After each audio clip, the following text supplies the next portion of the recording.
Our four-legged friends make us smile all year long. Isn't it time we return the favor? The Regional Center for Animal Care and Protection needs your help to help keep these pets happy and healthy. Our goal is to keep pets in loving homes and out of shelters. You can make this happen by donating to the RCACP Food Pantry any time of the year.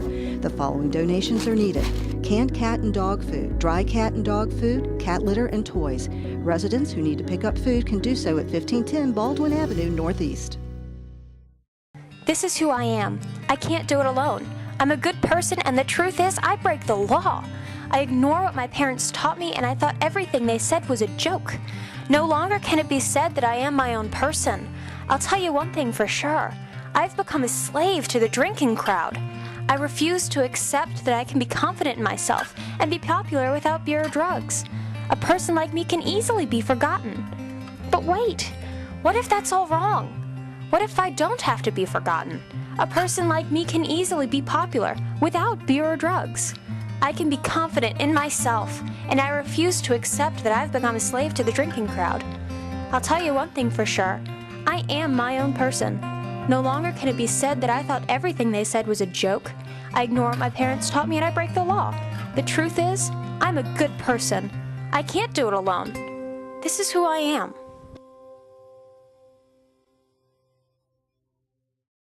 Hi, and welcome back to Accent Excellence. We're at Oak Grove Elementary School, and joining me is Becky Gruber. She's the FACES teacher here at Oak Grove. And also we have with us a very special guest. We have Natalie Slim.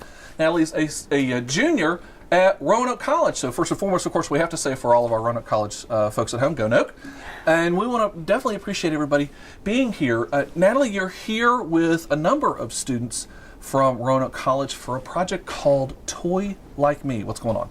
Right, it's where we make toys for children who have different abilities, so they don't have disabilities, but they're just different in the abilities that they do have. So these toys kind of resemble what they do, or so they'll be like in a wheelchair, they'll have glasses, and like today the toy I gave had a feeding tube, like the little girl I gave it to. Mm-hmm. So all these toys are just resemble the kids they are given to. And these are toys that you have hand modified. Right. And why is it important to literally create a toy like me, so that, you know, when a student is receiving a toy that resembles who they are? Why is that so important? Because normally if you go through a toy aisle, you don't see toys that have wheelchairs or have glasses or anything like these kids with different abilities, and you just see them with like Barbie dolls that have perfect hair and perfect stand upright, and so they're not like these kids. So giving them something that looks like them is more meaningful to them in a way, because it shows them that they're not that different, that they have something, that they're not just the only person that has this. And Ms. Gruber, so you teach the FACES program here at Oak Grove, and we have FACES programs in many of our schools all across Roanoke County. First and foremost, what is the FACES program? It's called Functional Academic and Career Education Skills. So it's for students who are working on functional skills and career education skills. So most of the students we're hoping will eventually graduate high school and then get a job. And so what does it mean for these students to get a present like this, and to have something that literally is a toy like them? I think it means a lot to them, because even if nobody says it, we've got a very inclusive community here, but nobody says, oh, you're in a wheelchair, but they know they're in a wheelchair, or nobody says you look a little different, but they know. So I think it means a lot that, oh, there are toys and there's other people out there that are just like me. What does it also mean, though, to have folks from the community coming in to provide support for some of our students? I think it is so important, and this Roanoke College is just one of the many examples that come into and partner alongside my program. And I just think it goes to show that we are in a community that cares about all students with all needs and is very inclusive. All right, so Natalie, where did this Toy Like Me program even get started? Well, it got started in the UK, and Professor Bosch, she saw it, and then she kind of wanted to incorporate it into her program at Roanoke College. So she started a May term, and it's called Differabilities. And so a bunch of students get together, and we are assigned a disability to ourselves.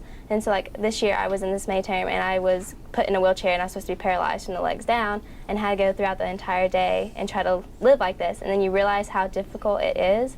And then at the end we make a toy like me for these kids. And so we kind of were in their shoes in a way, and then we make it so it's more meaningful that way. So having then quite literally lived a day in the shoes, or in this case the wheels of someone who has mobility issues, and then you go and you meet a student who is just like that, what does that mean to you? It's a great feeling because you kind of know where they're coming from in a way, like not completely, but you kind of get the idea. So it's more meaningful to know that they do this every single day, and that you kind of admire and respect that they have more ability than you to do this every day, and that they're pretty much stronger than you to be able to push around that wheelchair all day long. What does inclusivity mean to you? To include everyone, and to just know that we're all the same in our own different ways, and that we're all unique, and that we should not just exclude people because they don't look like us. Yeah, Ms. Gruber, inclusivity is a huge piece for all of us here at Roanoke County Public Schools, isn't it? It is, yes. And what I see is no matter what the student's ability or disability is, they all have the same core desires and wants to be included, to have friends, to be accepted. And so it's wonderful when people show them that they are included and they are accepted and they are loved in this world. Well, it's been a fantastic program, and we want to thank Roanoke College for coming here to Oak Grove for the Toy Like Me program, and of course, we hope that this program does grow. Any thoughts for the future for the program? Just to keep nominating kids, if you know, that have different abilities, and because we love making these toys and we love seeing the reactions that we get from it. Well, again, we really appreciate all the support from our friends at Roanoke College, and again, all the thanks to all of our kids, especially all of our Faces kids, all across Roanoke County Public Schools. But don't go anywhere. We've got a lot more Accent Excellence still to come. The Roanoke County Sheriff's Office presents the Avoid Program, a personal safety class designed to help citizens with information, tips and tricks to help gain awareness of their surroundings, strategies to help plan for the unexpected, and the confidence to deal with encounters that may arise in order to enhance personal safety. The cost of the class is 10 canned goods or non-perishable items, which will be collected at the beginning of the class. Registration is on a first-come, first-served basis. For more info, call 540-283-3107. It is important for both restaurants and homeowners to help keep our waterways clean and safe. Never pour cooking oil or grease into sinks, parking lots, or streets. The oil and grease can enter our waterways through storm drains. Always try to recycle the oil and grease or put it into the trash. If you have a spill, clean it up by using a drying agent like cat litter. Never hose down spills. Keep dumpster and trash can lids closed. Restaurants should clean floor mats and garbage cans in a mop sink. It's easy to keep our waterways clean by doing the right thing. Hi, and welcome back to Accent Excellence. We're at the Roanoke County Public Schools Administration Building, and joining me once again is Dr. Greg Kello. He's the Superintendent of Schools here in Roanoke County Public Schools. And Dr. Kello, Happy New Year. Welcome to 2018. Happy New Year to you. Thank you. And with 2018, that also means it's the kickoff of the budget season. And so we thought we would take a few moments to kind of do a deep dive into how our schools are funded, because oftentimes I think folks maybe don't realize the processes by which our schools receive funding and the sources that our schools receive funding. And there's a lot of terms that are thrown about during this time of year, and thought we would kind of walk through those. So before we get to kind of a definition of terms, let's walk through, though, first of all, the main areas of where our school receives funding. Well, the largest area that the school receives funding would be the state. Over 60% of our funding for the school year comes from the state. And then the other areas, then the rest of that would come from what sources? Both the federal, state grants that we would get. The federal government would probably make up a certain percent, maybe 3 to 5%, and then the county would make up about 34%. And actually they do a little better than that because they give a fair amount to help our school division. And we're going to talk a little bit about that, about the differences between the funding from the state and the funding primarily from the local. As Dr. Kello said, there's a little bit of federal funding in there, but for the most part it's local and state money. And there's some formulas that come into play when you look at the differences between state money and local money. And the first one is called the LCI, or the Local Composite Index. And what does that mean for us at schools? Well, basically it's the index by which the state does their funding formula. What they do is they look at the wealth of a community. They look at property value, sales tax, overall income in an area, and they use this large formula and they figure out what an LCI is, or the Local Composite Index. The higher your Local Composite Index means the more wealth you have in your community. The lower it is, the more state aid you get because the community isn't as wealthy. In Virginia, they basically have a starting point of 0.2, Some districts go below a 0.2, but that's their usually lowest level of a funding index, and 0.8 is the highest. So if you were in a district that was a 0.8, 80% of your funding for your school division would come from your locality, and only 20% state aid based off of the SOQs and ADM. And so in Roanoke County, our LCI would be? About, it's running 35.8, 30.36. Somewhere in that vicinity. So, by formula, Roanoke County needs to pay. Right, basically 34 cents for every dollar that we would get required by the state in the SOQ funding, which is the standards of quality.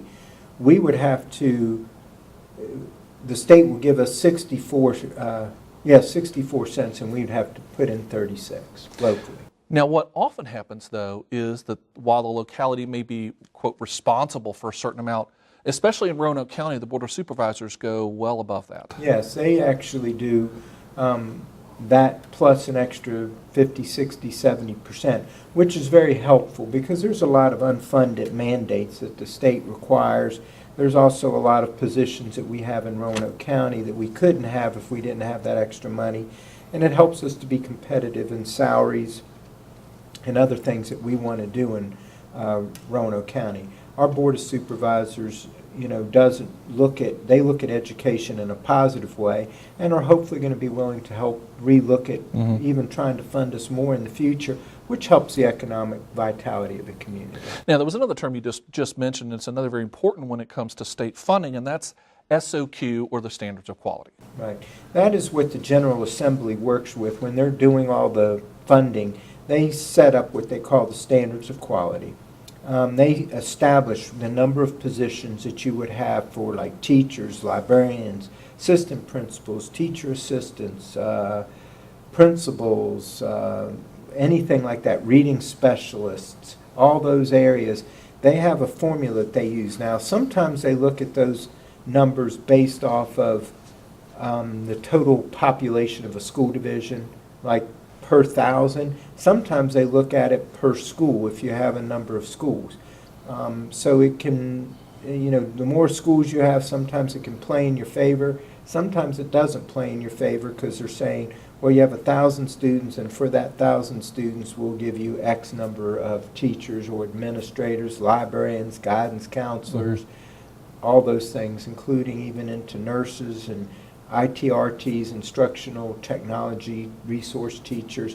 All of that comes into this formula. Even your technicians that work with computers, your funding that goes into as far even as deep as clerical workers.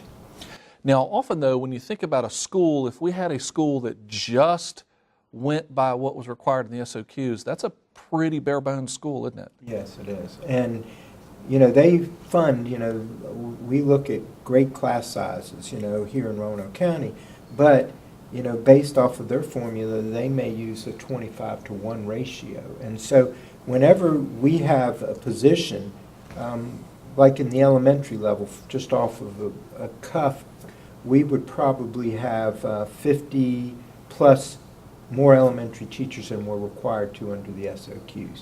So that means that the locality has to pick up the expenses for those extra teachers. And all that comes out of one pie. There's an assumption that school boards raise their own monies, but they don't. All the funding comes from basically 4 sources: federal, state, local, and then any grant monies that you would get that are above and beyond. And even in the state funding, there's what they call block grants for like preschool programs, certain things that they do with special ed.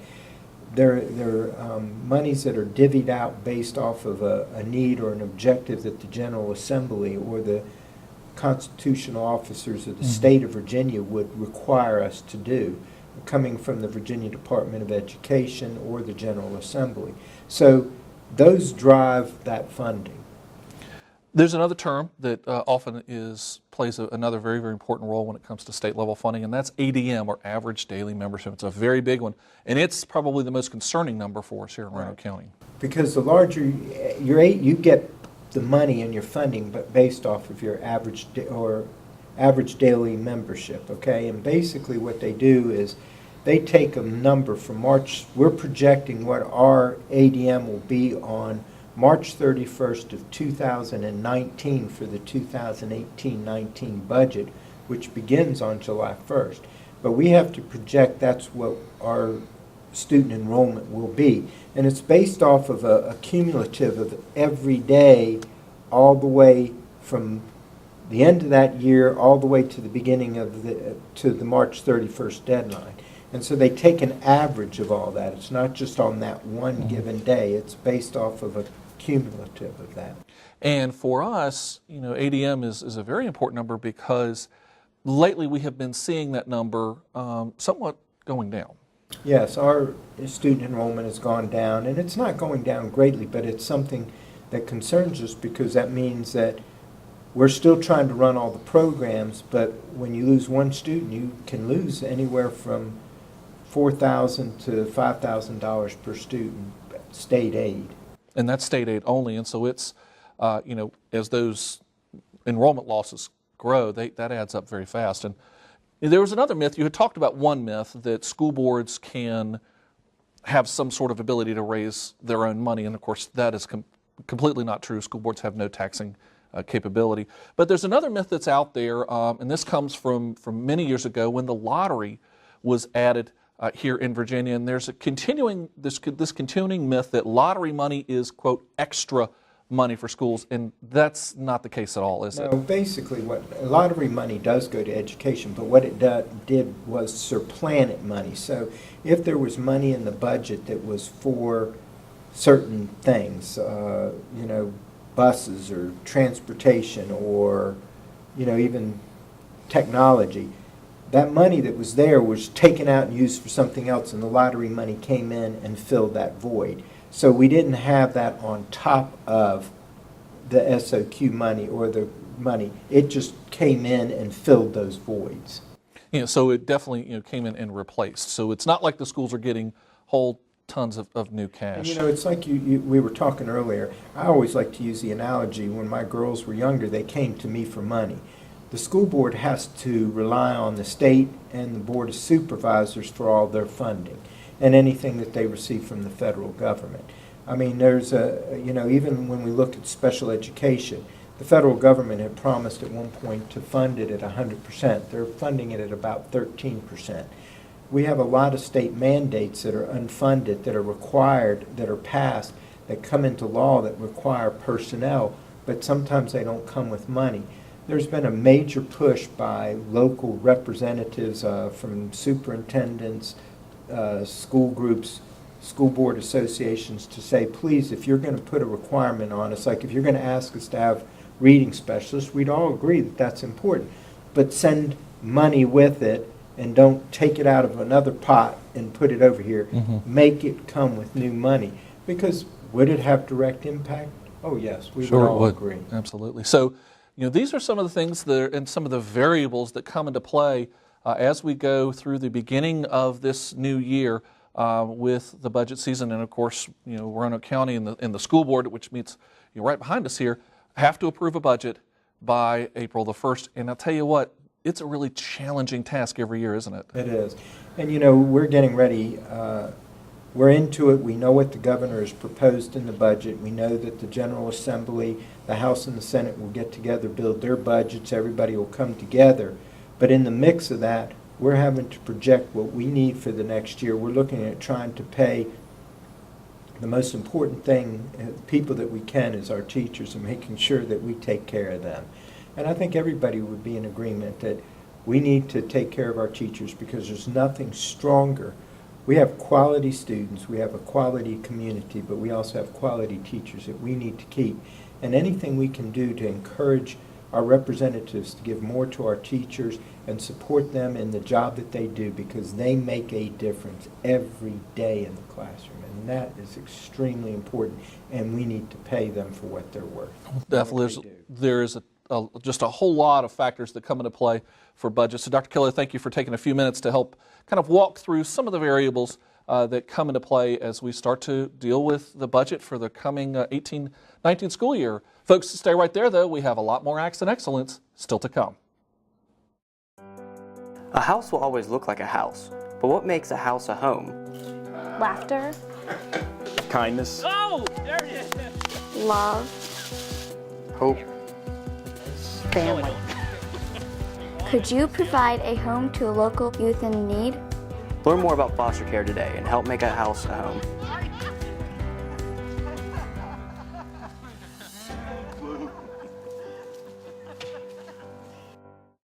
If you would like to adopt a pet, did you know that you can also go to the RCACP website and their Facebook page to look at pets for adoption? It's easy to do. Simply go to their website at rcacp.org or visit their Facebook page. Both sites include information and pictures of animals waiting to be adopted. Help make a difference in the life of a pet today. Adopt from the Regional Center for Animal Care and Protection.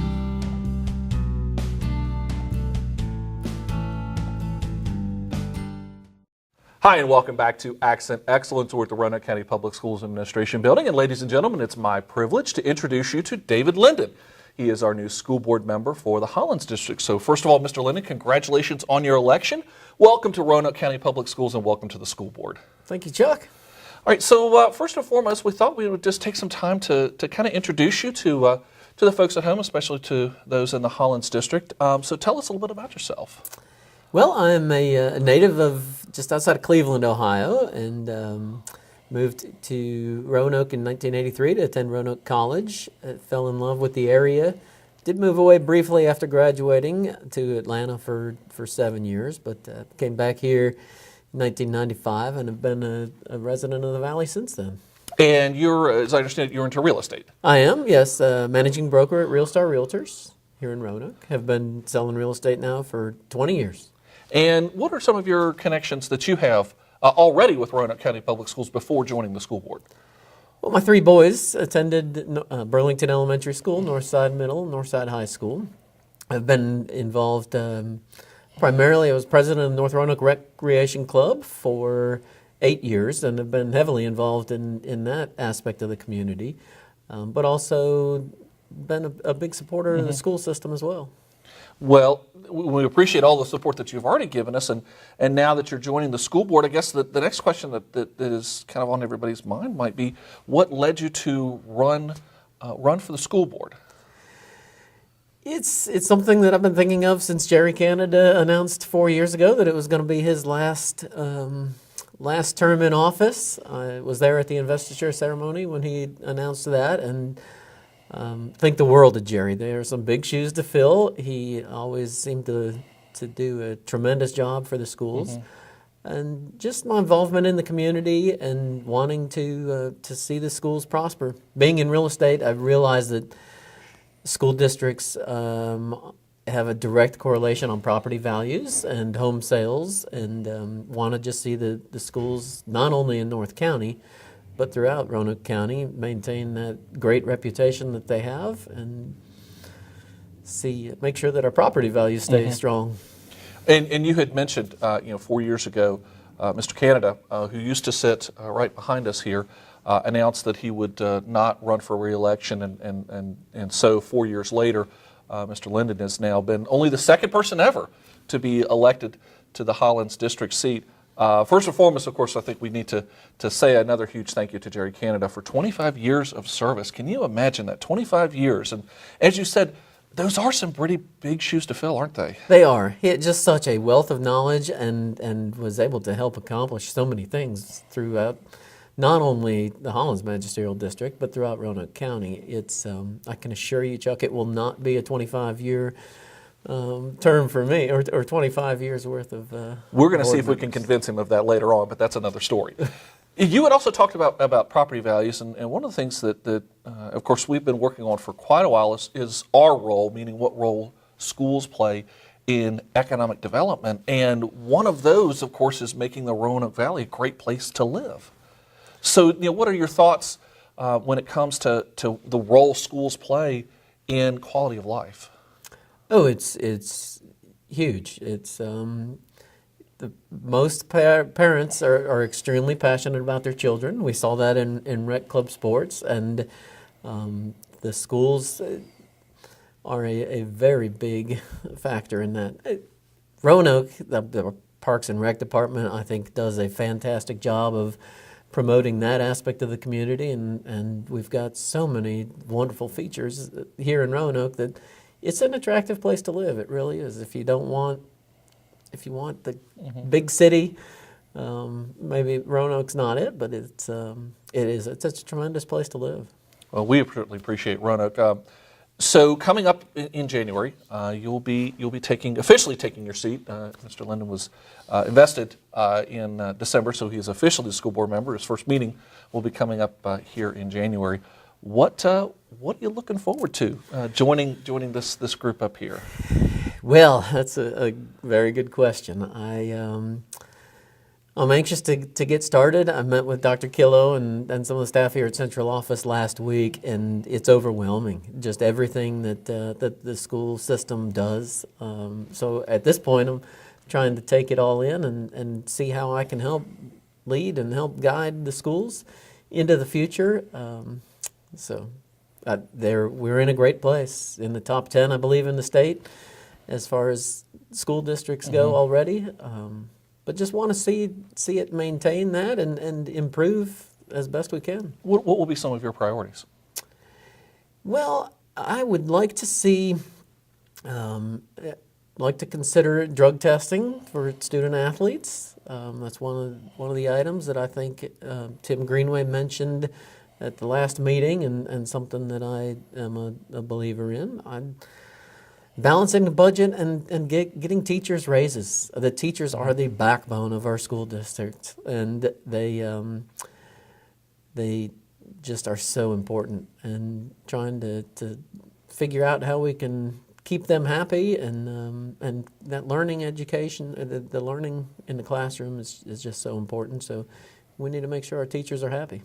Well, it's a lot that's going to be going on. Again, we want to congratulate you on your election as only the second person ever to be elected to the Hollins District. So a bit of history here for us here at Roanoke County Public Schools. So again, Mr. Linden, welcome to the Roanoke County Public Schools family. We're thrilled to have you with us. And we're going to be thrilled because we want you to stick around for more Accent Excellence still to come.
Cared then, I need you to care now. Don't turn a blind eye to teenage drinking. Well, that's going to do it for this month's edition of Accent Excellence. If you'd like to learn more about Roanoke County Public Schools, be sure to check us out online, and don't forget to like us on Facebook and Twitter. I'm Chuck Leinberger. Thanks for watching Accent Excellence, and we'll see you next time.